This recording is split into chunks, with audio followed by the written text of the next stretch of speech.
Gaza पर पूरे कब्जे का ऐलान हो चुका है।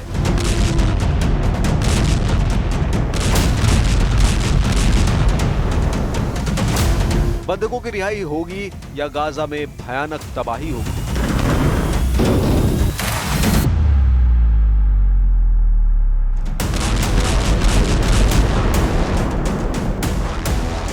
गाजा तहस नहस हो चुका है। तबाही की ये नई तस्वीरें खान यूनुस से आई हैं, जहां इजराइल के हमले के बाद धुएं का भयानक गुबार आसमान को छू रहा है।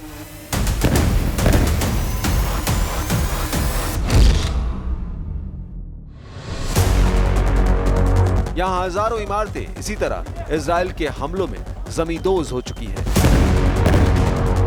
दावा किया जाता है कि यहाँ सिर्फ 10% जमीन ऐसी बची है जहां इंसान सुरक्षा के लिहाज से अपना सिर छुपा सकता है।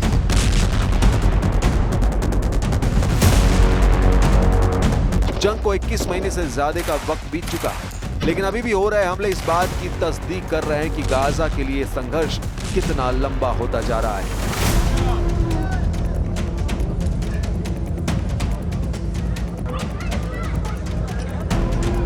लेकिन इस लंबे युद्ध का अंत कब और कैसे होगा, इसका कोई जवाब न तो नेतन्याहू के पास है और न ही उनकी वॉर कैबिनेट के पास। इसी बिखरी हुई रणनीति से परेशान होकर इजराइल के chief of staff general Eyal Zamir ने अब मंत्रियों से सीधा सवाल पूछा है। बताइए हम क्या करना चाहते हैं। ये सवाल सिर्फ एक सामान्य सवाल नहीं है, ये उस बेचैनी का इजहार है जो गाजा में हो रहे धमाकों के बीच अब सेना के भीतर भी पनपने लगी है।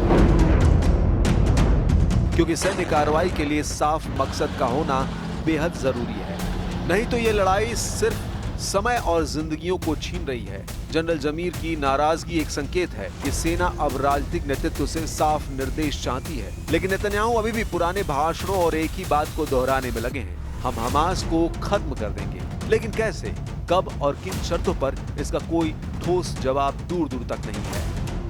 וההישגים האלה כמובן הם מאחורינו, אבל עדיין יש צורך להשלים את תבוסת האויב בעזה, לשחרר את כל חטופינו, להבטיח שעזה לא תהווה יותר איום על ישראל.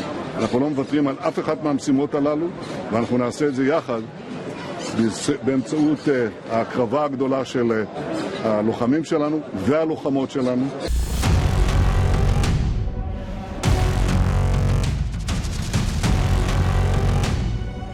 जब से हमास और इस्लामिक जिहाद ने 2 बंधकों के वीडियो जारी किए हैं, इजराइल की आत्मा कांप गई है। उन बंधकों की आंखों में डर, चेहरे पर भूख और आवाज में करुणा थी। वो कह रहे थे, हमें बचा लो। कुछ ही महीनों पहले हमास के कब्जे से आजाद हुए पूर्व बंधक तल शुहाम बताते हैं कि इन बंधकों को किन हालात में रखा गया है।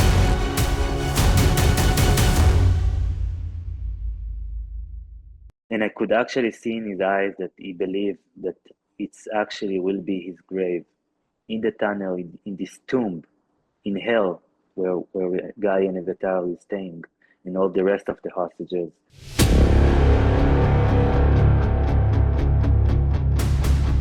इस वीडियो ने पूरे इजराइल को हिला दिया। देश भर में प्रदर्शन हो रहे हैं। बंधकों के परिवार अब नेतन्याहू पर गुस्से में हैं। उनका कहना है, हमारे अपनों की जान बचाइए, चाहे उसके लिए सीज फायर ही क्यों न करना पड़े। लेकिन नेतन्याहू कह रहे हैं कि इन वीडियो ने उनके इरादे को और मजबूत किया है। मतलब हमास के खिलाफ लड़ाई और तेज होगी, फिर भीषण बमबारी होगी, फिर गाजा पर सीरियल स्ट्राइक होगी। लेकिन सवाल ये है कि इस इरादे की कीमत क्या है। अगर बंधक मर गए तो फिर क्या बचा।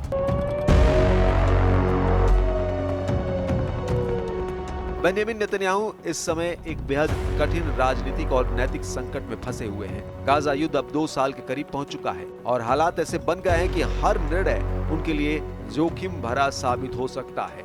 एक तरफ उनके गठबंधन में शामिल कट्टरपंथी मंत्री हैं जो गाजा पर पूर्ण कब्जे और वहां यहूदी बस्तियों की बहाली की मांग कर रहे हैं। नेतन्याहू ने हाल ही में अपने कैबिनेट में यह प्रस्ताव रखा है कि गाजा पर पूरी तरह से सैन्य नियंत्रण स्थापित किया जाए, जिससे संकेत मिलता है कि वे कट्टर धड़े के दबाव में हैं। दूसरी तरफ है इजरायली जनता, जो हाल ही में सामने आई बंधकों की भयावह तस्वीरों से स्तब्ध है।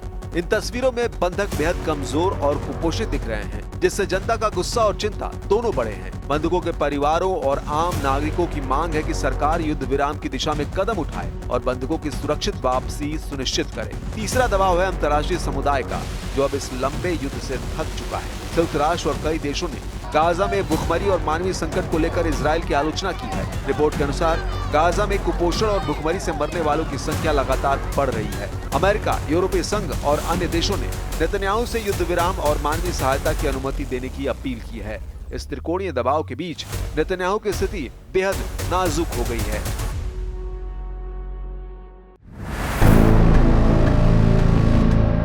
अगर वे कट्टरपंथियों की मांग मानते हैं तो अंतर्राष्ट्रीय आलोचना और घरेलू संतोष बढ़ेगा। अगर वे युद्ध विराम की ओर बढ़ते हैं तो गठबंधन टूट सकता है और उनकी सरकार गिर सकती है। अगर वे संतुलन साधने की कोशिश करते हैं तो दोनों पक्षों की नाराजगी झेलनी पड़ सकती है।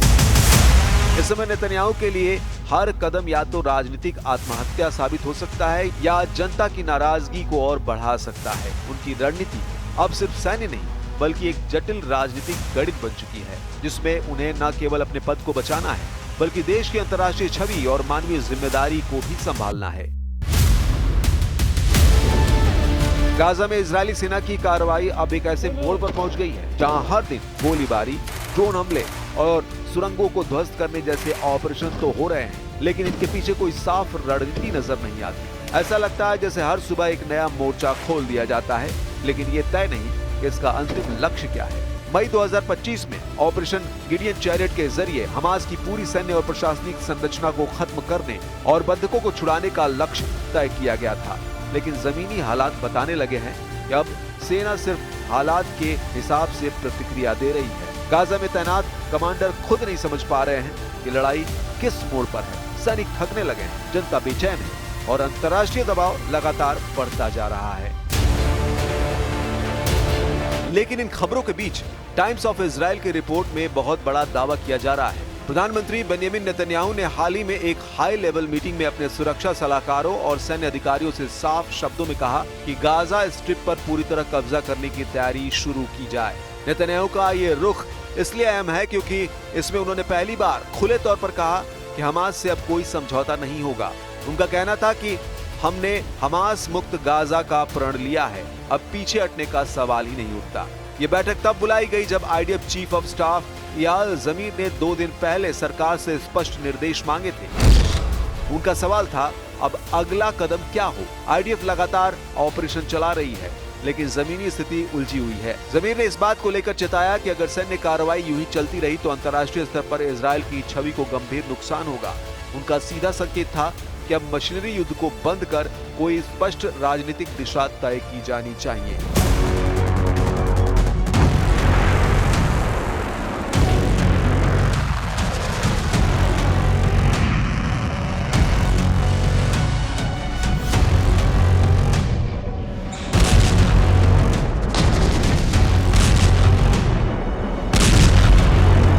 हमास की तबाही का फाइनल ऑर्डर आ चुका है।